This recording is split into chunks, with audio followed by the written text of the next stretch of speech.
জানালায় প্রতিটি বিকেলে মেয়েটি দেখি আমি থাকে দাঁড়িয়ে, কারণ চোখ তার একটু তাকালেই উদাসী হয়ে যেন যায় হারিয়ে।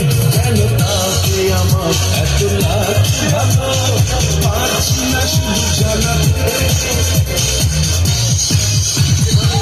ও মেয়ে কি আমার বন্ধু হবে, ও মেয়ে কি আমায় ভালোবাসবে, ও মেয়ে কি আমার বন্ধু হবে, ও মেয়ে কি আমায় ভালোবাসবে, ও মেয়ে কি আমার বন্ধু হবে, ও মেয়ে কি আমায় ভালোবাসবে, ও মেয়ে কি আমার